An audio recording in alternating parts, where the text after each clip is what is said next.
Hi, welcome to your tutorial walkthrough for Chapter 4, which is all about noun phrases.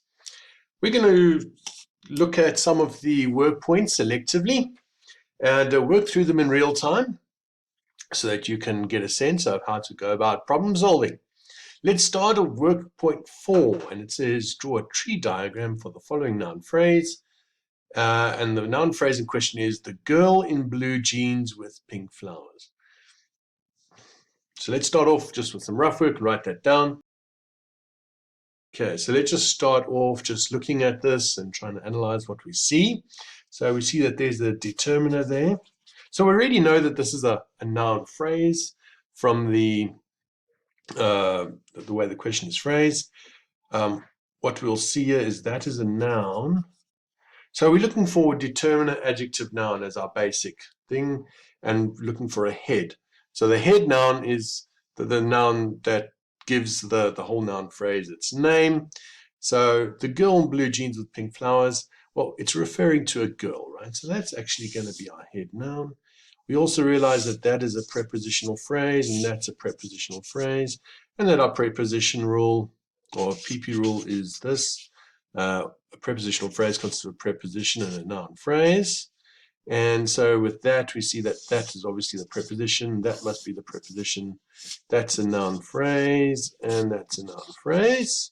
Blue jeans consists of an adjective and noun, etc. Right? So the NP rule, which you already know, noun phrase consists of a determiner, some adjectives, and a noun.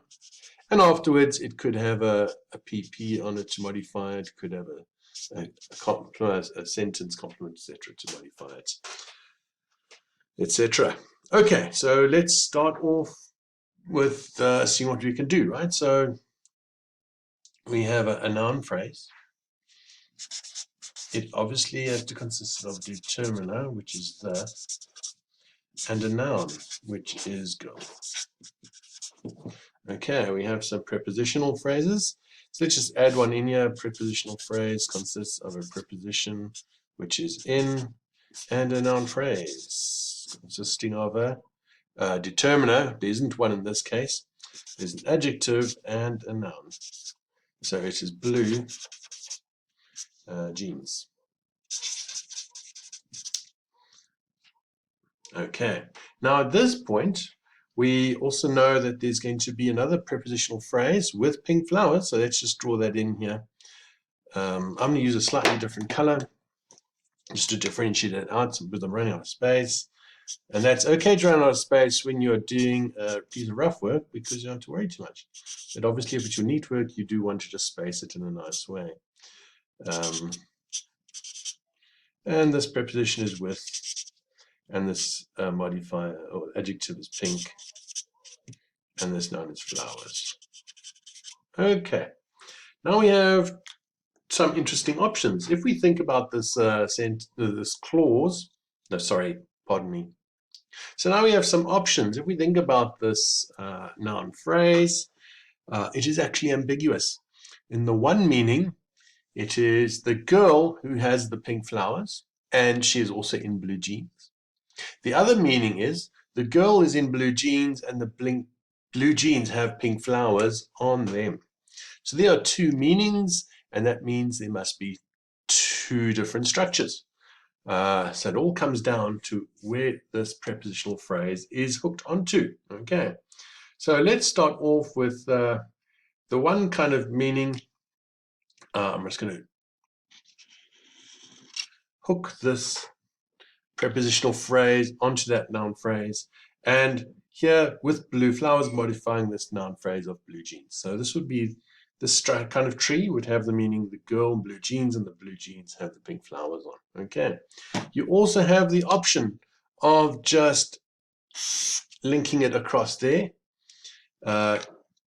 in which case the prepositional phrase modifies the noun phrase the girl, and then it's just the girl who has the pink flowers. Okay. So that's how you do that. Then obviously you rewrite this tree. So you would need two trees actually in answer to this question. And you would obviously rewrite them in a nice, pretty way that is nicely spaced out. Good. Let's move on to our next one. which is looking at some closer noun phrases. And the idea is to draw a tree diagram for those ones. So let's do that. Right, so our two sentences are Ling1, which means that beautiful girl. And you can look in the manual for what these actual words mean if you don't speak the language, and imoto yako, which means your car. And the same applies. Look in the chapter to find what these things mean. Right, what do we notice? So if we're analyzing this, we'll see. Let's start off with this one. There's our head noun. This is our modifier, which is a possessive. And of course, if you want to compare that to English or Afrikaans, you get something like jou motor or your car. Okay, so if we think about our noun phrase rule,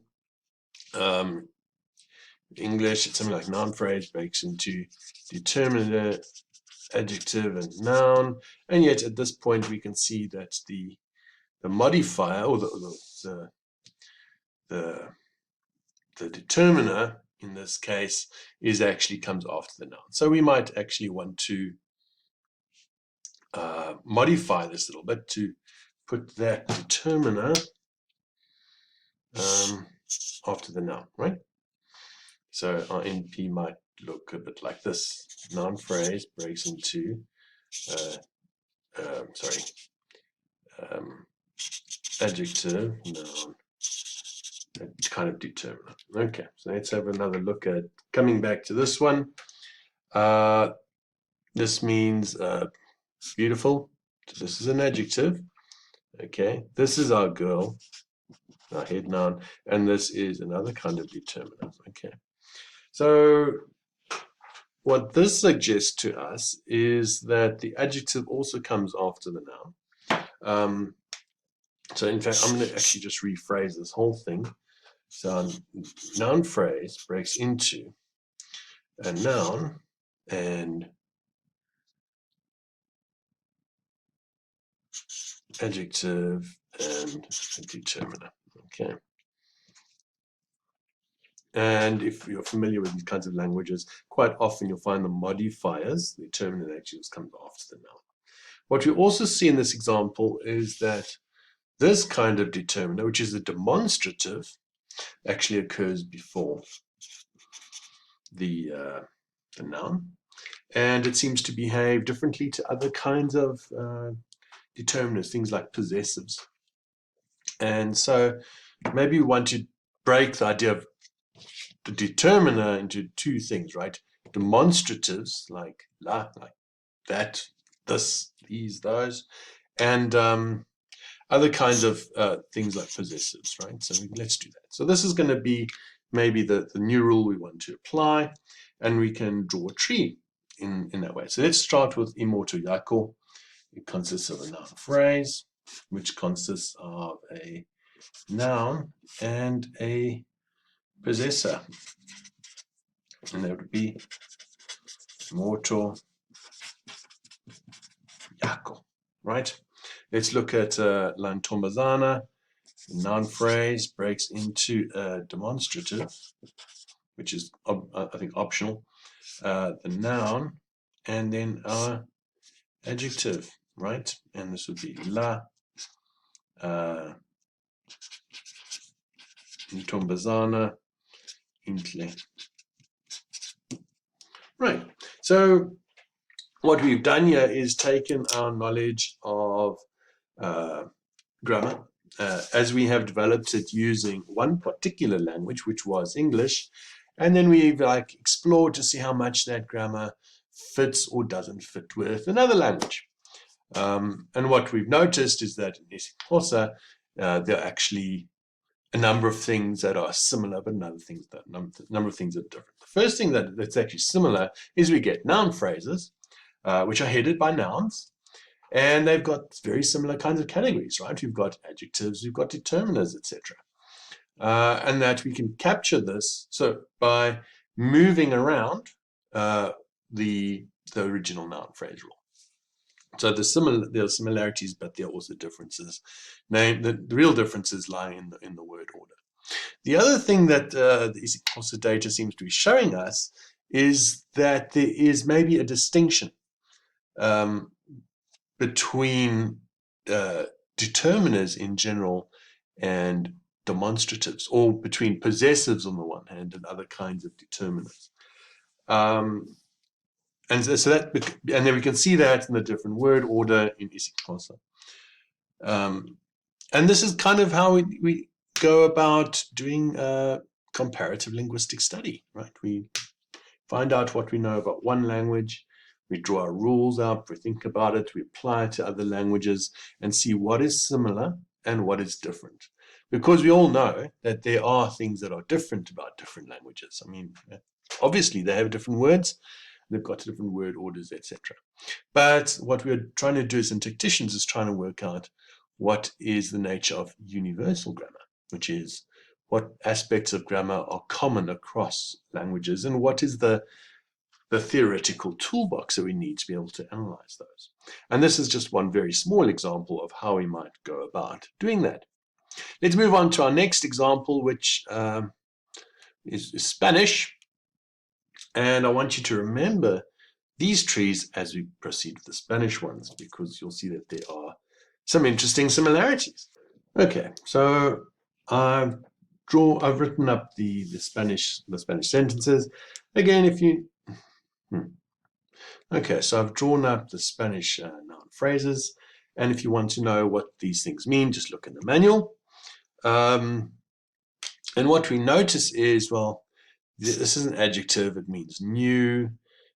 This is an adjective, it means black. This is an adjective that means red. This is an adjective that means white. So the noun phrase rule here seems to have adjectives at the end of the clause. Palo means stick. Mesa means table. Casas means house. Perro means dog. Right. So this is our head noun. And el, una, and unas are all determiners. They all mean a or the. Okay. So el means the, and una means a. Okay. So this is how we are determinants, right? So we can work out that a noun phrase rule for Spanish might be noun phrase breaks into a determiner, a noun, and an adjective. Just by the way, while we are here, you'll notice some interesting changes in the forms of these words. Now, these actually are also visible in languages like isiXhosa and Zulu and indigenous South African languages.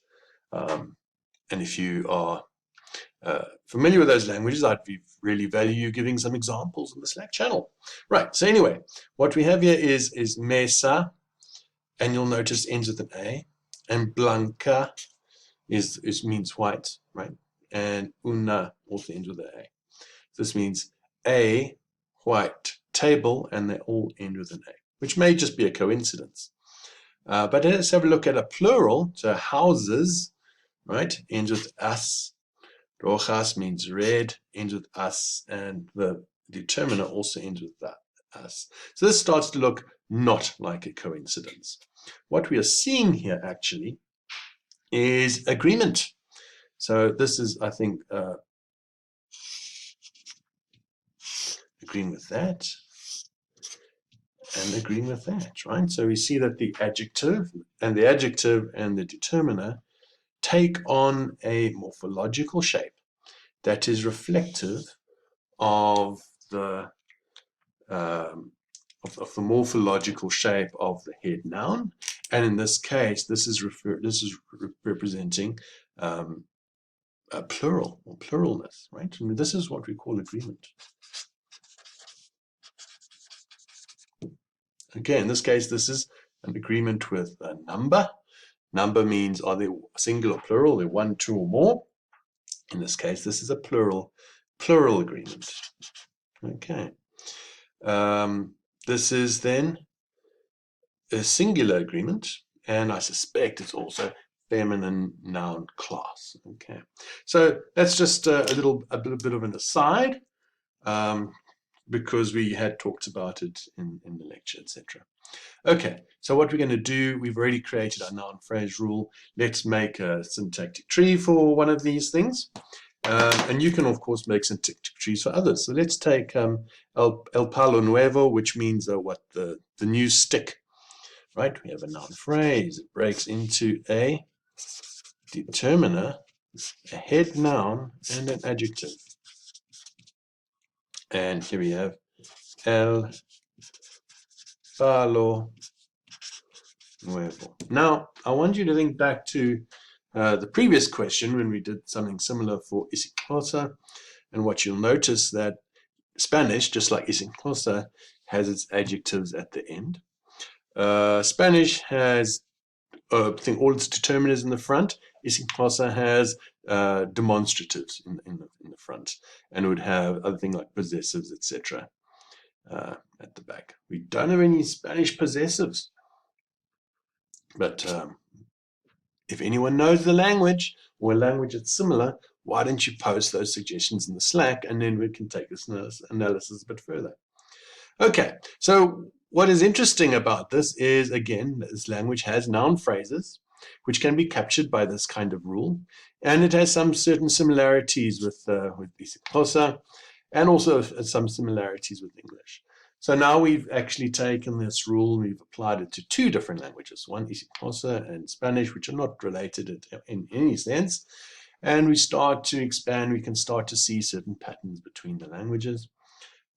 What's also really interesting actually is that this kind of agreement pattern also occurs in isingclosa. Again, if you know these languages or languages like isingclosa, please post these examples or examples in your own language in the Slack chat, and we can talk about agreement there. Okay, but I guess what's really interesting is the fact that we can have agreement, as it were, in Spanish, and a very similar phenomenon, isingclosa and isiZulu, etc., suggests that this is not a coincidence. Okay, and as linguists, we find those kinds of patterns really interesting, and it suggests to us that agreement may be part of this thing called universal grammar. Okay, so just to show you, just to basically summarizing, we have adjusted our noun phrase for this particular language, noting what is similar and what is different. We see that this is actually a very powerful kind of notation because it can capture the structures of very different languages with relative ease. And along the way, we've also noticed this this phenomenon of agreement, of a morphological agreement between things, and that is also suggesting that there are similarities in human languages that are not coincidences. They must be part of something deeper. We call that something deeper universal grammar. Okay, let's move on to example 7. Draw the tree for the following sentence, which includes all the components of the noun phrase rule. The intelligent student of linguistics who won the prize. In fact, it's not a sentence, it is just a noun phrase, but it has a clause in it. So let's start off with some rough work, and I always encourage you to do rough work. It just takes a lot of pressure off someone. So let's start. What do we see here? Can we label some of these things? Well, yeah, I can see that a student is a noun and the is a determiner. So, and intelligent is an adjective, right? So this is probably the heart of our noun phrase. Of linguistics is a prepositional phrase with of as our preposition. Who won the prize? Wait a minute. Won the prize. Well, the prize is a noun phrase. And won is a finite verb. I can say the student won the prize, right? So that suggests that we're dealing with an embedded clause here, which is a comp. And there's our comp there. The who is the comp, and this is the verb. Right. So what we're dealing with is a noun phrase, which is modified by a PP and also by a embedded clause. So something like that. So In fact, why don't we just start off with that structure immediately? This prepositional phrase consists of a preposition and a noun phrase. The preposition is of. The noun phrase just has a noun in it, and that's linguistics. Okay, it doesn't have a determiner or anything like that. Let's come back to this one. This noun phrase, well, it has to consist of a noun at the very least, and it also has an adjective in it, and it's got a determiner. So this is all looking a little bit squished up, but on rough, that is okay. So what's our head noun? It is student. And the adjective is intelligent. And the determiner is the. Okay. Now let's come to this part here, which is our embedded clause, which is actually a relative clause, the whole thing together. CP must consist of a comp and an IP. So the comp is who? The IP consists of a subject position, which you'll put that in, an infil,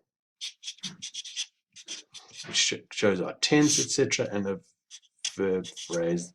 Infil is past tense, and the verb phrase consists of a verb and a noun phrase. The noun phrase consists of a determiner and a noun, which is the prize, and this verb is one. Okay, so let's come back to the IP. Usually an IP has to have a subject in it. IP rule is inflected clause consists of a noun phrase, an infil, and a verb phrase. And we can see there's an infil, we can see there's a verb phrase, but I'm not seeing that subject, right? That would be our subject noun phrase. So where is it?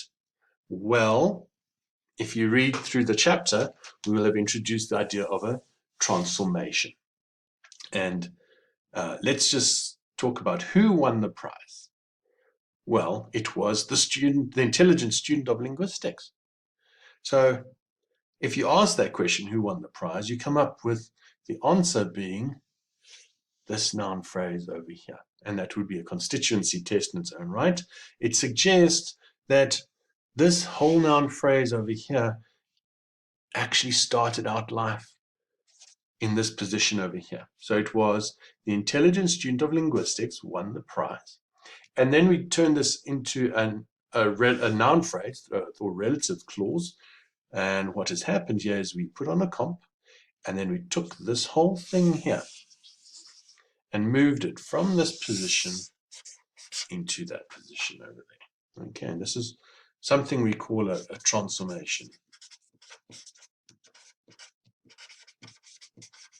And that's because it takes one kind of structure, which was originally an IP, the intelligent student of linguistics won the prize, and transforms it through movement into something else, right? And this process is move. And movement is one of the core tools of syntactic theory. If you remember back to the lectures and the chapters, what are the three main tools? They are merge, move, and agree. And this is an example of something we see in the chapter. If you want more about this, read the chapter. It's all in there. Let's move on to example 8, and I'm going to do 8b. There are a number of examples of possible questions in 8. I encourage you to do all of them. It's excellent practice, but we're just going to do B now. So, we enjoyed a romantic movie is a basic sentence, and what the question's saying is create relative clauses from the following sentences and draw a tree structure. The noun phrase that must move has been underlined. So what we need to do is take a romantic movie and turn it into a relative clause. So I'm going to write that down before we start playing around with trees, okay? It'll be a romantic movie. Okay, and we can see that that enjoyed a romantic movie comes after it, but not in this case. There must be an empty position there, which is reflected by a trace. and that we have a movement relationship between those two. So a romantic movie started out life over here and then moved to the front of the sentence. Right? So let's see how we might go about doing that. And we start with our tree. I'm going to work from the bottom up because I like doing that. We start with our verb, which was enjoyed,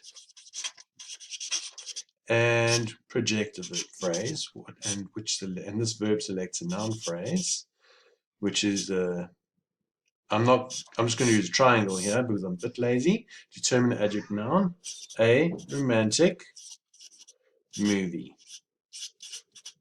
Okay, and this verb is going to assign a patient theta role to that noun phrase. I'm going to use the fancy Greek letter for theta over there. Why? Because it makes me seem intelligent. And it's always nice to be seen as intelligent. Right, okay, we've got that ready. What comes above that? Well, there must be an infil.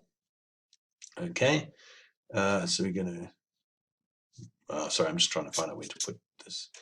An IP, which consists of a noun phrase, an infil, and our verb phrase. The infil is past tense, right? And that is where this verb is getting its past tense from. Right. What is the noun phrase? It is we. I'm going to use the little triangle because I'm lazy, but please don't you do that. And then this verb actually assigns an agent theta role over there to say that this is the doer and this is then the patient. So we enjoyed a movie. We were the doers of the enjoying, and the romantic movie was the thing that was enjoyed, was the theme. Okay. Now we've got that. Note that these red arrows don't indicate movement at this point, just shows that there's a theta role that's being applied. Right, then we put on our CP, which consists of comp, and we merge our that or whichever one you want. So English has more than one complementizer that you can use. And then what we're going to do is a bit of magic. We're going to take this whole noun phrase here, a romantic movie, and we're going to move it over here. Okay, and we're going to merge it to the top of the tree, and that's going to give us a noun phrase merged to our CP, which consists of a determiner, the adjective, and the noun, which is a romantic, sorry, I can't put that in there, movie. Okay, and then of course, once this is moved, it won't be in this position anymore, and it will just be replaced by this thing called a trace, which a trace is just a way of saying there was something here once. And usually we just, if we just draw that with a little T to stand for trace. But in this case, we can see that it's just moved across. Right, I'd like you to try the rest of those examples, and please post your results in the Slack channel. Even many weeks after we have completed the formal tutorials, we will still be commenting on stuff that you post in that channel. So I hope this helps, and enjoy your syntaxing.